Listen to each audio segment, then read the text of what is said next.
नमस्कार दोस्तों, कानून का ज्ञान चैनल में आपका एक बार फिर से स्वागत है। दोस्तों, वीडियो को शुरू करने से पहले आप सभी से रिक्वेस्ट है, अगर आपने मेरे चैनल को अभी तक सब्सक्राइब नहीं किया है तो प्लीज सब्सक्राइब जरूर कर ले, ताकि मेरी नई से नई वीडियो आपको तुरंत के तुरंत मिल सके।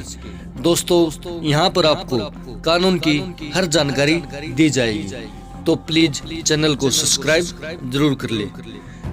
रेंट एग्रीमेंट 11 महीने का ही क्यों होता है? तो दोस्तों, आज हम बात करेंगे कि रेंट एग्रीमेंट जो होता है वो 11 महीने का ही क्यों होता है, वो 12 महीने का क्यों नहीं होता। तो बने रहिए वीडियो के एंड तक। यदि आपने कभी अपना घर किराए पर दिया है या किसी किराए के घर में रह रहे हैं, तो संभव है कि आपने रेंट एग्रीमेंट बनाया हो। आपने गौर किया होगा कि ज्यादातर रेंट एग्रीमेंट 11 महीने के लिए ही बनाए जाते हैं, पर काफी बार न तो मकान मालिक को और न ही किराएदार को, यहाँ तक कि रियल एस्टेट एजेंट को भी पता नहीं होता कि इसका कारण क्या है। तो चलिए देखते हैं आखिर ऐसा क्यों होता है। रेंट एग्रीमेंट जिसे लीज एग्रीमेंट भी कहा जाता है, किराएदार और मकान मालिक के बीच एक रिटन एग्रीमेंट होता है। इसी एग्रीमेंट में कॉन्ट्रैक्ट की शर्तें आदि लिखी होती हैं, जैसे कि मकान का पता, मकान का साइज, मकान का टाइप और मासिक किराया, सिक्योरिटी डिपॉजिट और काम जिसके लिए उस प्रॉपर्टी का इस्तेमाल किया जा सकता है। इस कॉन्ट्रैक्ट की शर्तों पर किराएदार और मालिक के बीच फैसला लिया जा सकता है, परंतु एक बार दोनों पार्टी के द्वारा सिग्नेचर करने पर यह एग्रीमेंट दोनों पार्टी पर बाध्य यानी कि बॉन्ड हो जाता है। इसी एग्रीमेंट में एग्रीमेंट को खत्म करने की सारी शर्तें लिखी जाती हैं। क्यों होता है एग्रीमेंट 11 महीने का? ज्यादातर एग्रीमेंट 11 महीने के बनाए जाते हैं ताकि उन पर स्टाम्प ड्यूटी का भुगतान करने से बचा जा सके। रजिस्ट्रेशन एक्ट 1908 के अनुसार किसी लीज का टाइम पीरियड 12 महीने से ज्यादा का है तो उस लीज एग्रीमेंट का रजिस्ट्रेशन कराना जरूरी हो जाता है।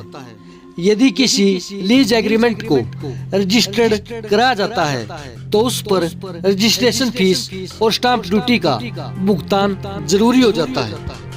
मान लीजिए कि दिल्ली में 5 साल के लिए स्टाम्प पेपर की कीमत 1 साल के किराए के 2% के बराबर है और 5 साल से अधिक और 10 साल से कम के लिए यह सालाना किराए के 3% के बराबर है। 10 वर्ष से अधिक और 20 वर्ष से कम के लिए यह सालाना किराए का 6% है। यदि एग्रीमेंट सिक्योरिटी डिपॉजिट के बारे में कॉन्ट्रैक्ट है तो 100 रुपए और जोड़ने होंगे। इसके अलावा 1100 रुपए की रजिस्ट्रेशन फीस देनी होती है। अब यदि कोई मकान 2 साल के लिए किराए पर दिया जाता है, जिसमें पहले साल का किराया 20,000 रुपए महीना और दूसरे साल का किराया 22,000 रुपए महीना है, तो इसका औसतन सालाना किराया 21,000 मल्टीप्लाई 12 होगा, जिसका 2% होता है 5,040 रुपए।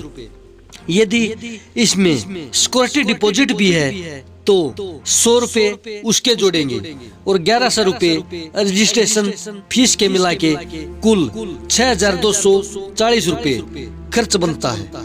इसके अलावा वकील या दूसरी कागजी कार्रवाई करने वाले व्यक्ति का अलग खर्च होगा।